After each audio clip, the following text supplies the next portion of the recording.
أعوذ بالله من الشيطان الرجيم. بسم الله الرحمن الرحيم. ولقد زينا السماء الدنيا بمصابيح وجعلناها رجوما للشياطين وأعتدنا لهم عذاب السعير. وللذين كفروا بربهم عذاب جهنم وبئس المصير. अब एक और मेहमान फजीलत डॉक्टर अब्दुल अजीज अल कुसैर हफिज़हुल्लाह को हम दावत देंगे कि वो भी चंद मुख्तसर कलिमात यहाँ पर रखें और उसकी तर्जुमानी सिर्फ 2 मिनट में मोहतरम जुनैद अल मक्की साहब पेश करेंगे। फजीलत डॉक्टर अब्दुल अजीज अल कुसैर फज़ल। बिस्मिल्लाहिर्रहमानिर्रहीम। इन्नल हम्दुलिल्लाह नहमदुहु व नस्तईनुहु व नस्तगफिरुहु व नस्तहदीह व नऊज़ु बिल्लाहि मिन शुरूरि अंफुसिना व सय्यिआति अअमालिना मन यहदिहिल्लाहु फला मुदिल्ल लहु ومن يضلل فلن تجد له وليا مرشدا وأصلي وأسلم على خير خلق الله محمد بن عبد الله صلى الله عليه وعلى آله وصحبه وسلم تسليما كثيرا. أما بعد، فأشكر لإخواني جمعية أهل الحديث هذه الدعوة المباركة، وأسأل الله سبحانه وتعالى بأسمائه الحسنى وصفاته العلى أن يجعل هذا الاجتماع اجتماعا مرحوما، وأن يبارك فيه، وأن يكلل الجهود بالنجاح، إنه ولي ذلك والقادر عليه. أيها الإخوان، إن مفهوم الوسطية مفهوم كبير ومفهوم عريض، يجب أن تبذل فيه الجهود وأن تقدم فيه البحوث حتى يكون على وضوح لجميع أمة الإسلام. فلم يأتي على الإسلام ضرر إلا من اختلال هذا المنهج. اختلال المنهج إما في إفراط أو تفريط. فحينما اختل مفهوم الوسطية اختل الأمن واختلت العقيدة واختلت الأمور، ولو كان الناس يمشون وسطا لما أصابهم الضرر.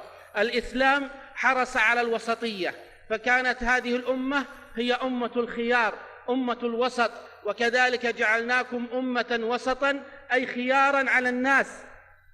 والنبي صلى الله عليه وسلم قال: إن هذا الدين متين فأوغل فيه برفق. فيجب علينا إخوة الإيمان أن نوضح مفهوم الوسطية للناس. فأهل السنة والجماعة هم وسط في كل الأمور، وسط في اعتقادهم في أسماء الله وصفاته، فهم يثبتونها على ما ورد في كتاب الله وسنة رسول الله صلى الله عليه وسلم، من غير تحريف المحرفين ولا تشبيه المشبهين ولا تعطيل المعطلين. وهم كذلك وسط في عبادة الله سبحانه وتعالى، فلا يعبدون الله إلا بما شرع، لا يخترعون من عند أنفسهم ولا يتركون ما أمر الله جل وعلا. دليلهم كتاب الله وسنة رسول الله صلى الله عليه وسلم. هم وسط في ذات رسول الله صلى الله عليه وسلم وفي محبتهم لرسول الله صلى الله عليه وسلم، فهم يعتقدون أنه نبي لا يكذب وأنه عبد لا يعبد. هكذا الوسط، يؤمنون بكل ما جاء عن رسول الله صلى الله عليه وسلم وأنه المشرع الوحيد عن الله سبحانه وتعالى، فلا يتعدون طريقه ولا يلتمسون سنة غير سنته صلى الله عليه وسلم.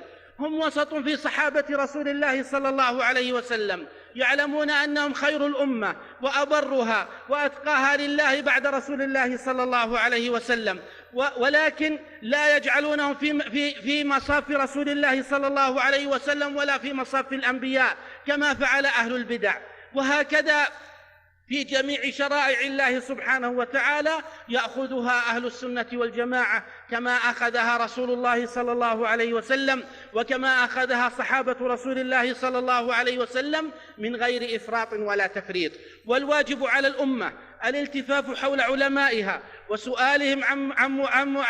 وسؤالهم عن أحكام الله وعن مرادات الله جل وعلا ورسوله صلى الله عليه وسلم. والواجب على علماء الأمة هو الاتجاه حول أمتهم وتعليمهم وتبيين هذا المنهج العظيم الذي بالحياد عنه يختل الأمن، وبالحياد عنه تختل العقيدة، وبالحياد عنه تختل العبادة، فلم يأتي على المسلم ضرر إلا من الاختلال في هذا المنهج. أسأل الله سبحانه وتعالى بأسمائه الحسنى وصفاته العلى أن يمنح الجميع الفقه في الدين، وأن يرزقنا التوسط في إتياننا لأمورنا كلها، في أمور ديننا ودنيانا. وأسأل الله جل وعلا أن يوفق القائمين على هذا المؤتمر خير الجزاء. اللهم وفقهم، اللهم يسر أمورهم، اللهم آت جهودهم وثمارها، إنه ولي ذلك والقادر عليه. والله أعلم، وصلى الله وسلم وبارك على نبينا محمد. جزاکم اللہ خیرن. اللہ جنید،